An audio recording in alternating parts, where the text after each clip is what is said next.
Remember the dimensions of the engines on a 757? 9 feet in diameter, 12 feet long, and 6 tons each. If 6 tons of titanium slammed into the Pentagon at 530 miles per hour, they would bury themselves inside the building. And yet the only damage on the outside of the Pentagon is this single hole, with no damage from where the engines would have hit the building. And as for the inside of the Pentagon, there's another hole, approximately 16 feet in diameter, found on the other side of the C-ring, 3 rings from the impact.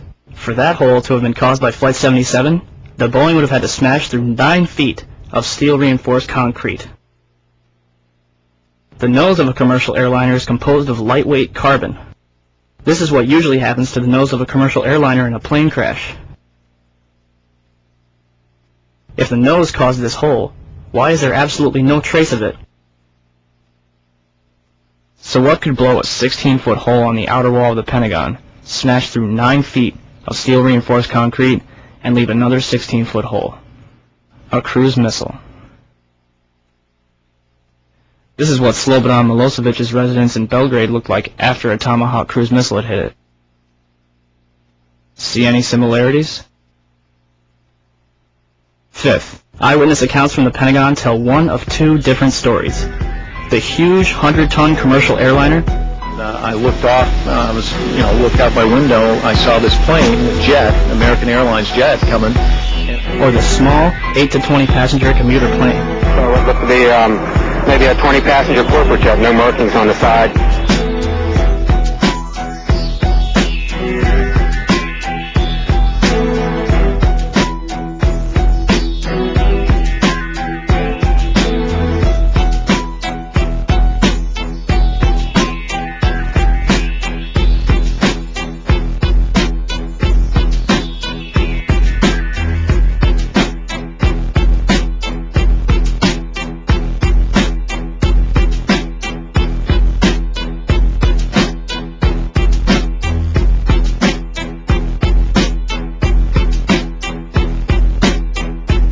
Some people describe the plane flying directly over their cars before slamming into the Pentagon.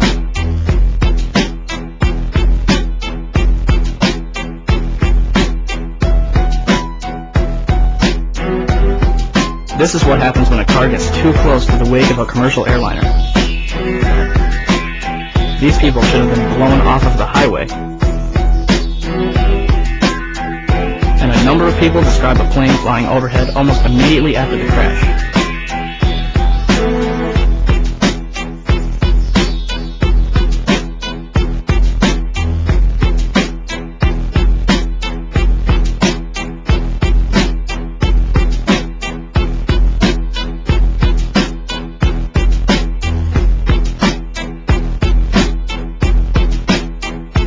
6. Surveillance cameras from a nearby gas station and Sheraton Hotel would have captured the entire thing. Why was the FBI there within minutes to confiscate the tapes, including a warning for the employees not to discuss what they had seen? If the government wishes to prove once and for all that Flight 77 hit the Pentagon, all they would have to do is release one of those tapes. Instead, they released 5 frames from a camera across the heliport, even though none of them show a Boeing 757.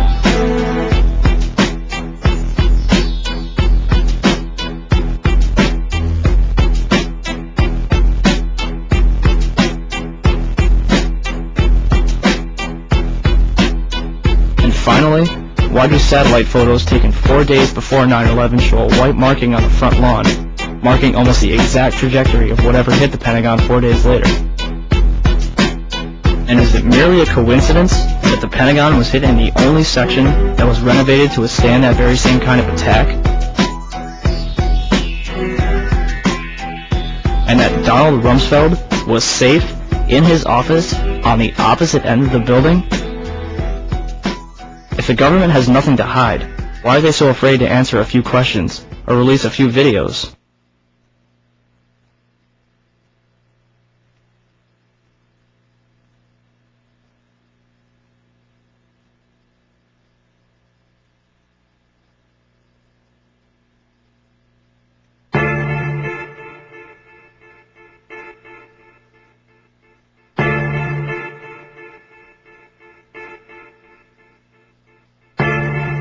"9:59. New York City, New York. The South Tower of the World Trade Center collapses to the ground in approximately 10 seconds. 29 minutes later, the North Tower follows suit, collapsing in approximately 10 seconds. Later that evening at 5:30, World Trade Center 7 suddenly collapses. The building's tenants include the CIA, the Secret Service, and Rudy Giuliani's emergency bunker, and the SEC was using it to store 3,000 to 4,000 files related to numerous Wall Street investigations. The official explanation is that falling debris created an internal fire, which ignited several fuel tanks inside the building. If this is true, then it would be the third building in history to collapse because of a fire. The first two would be the Twin Towers.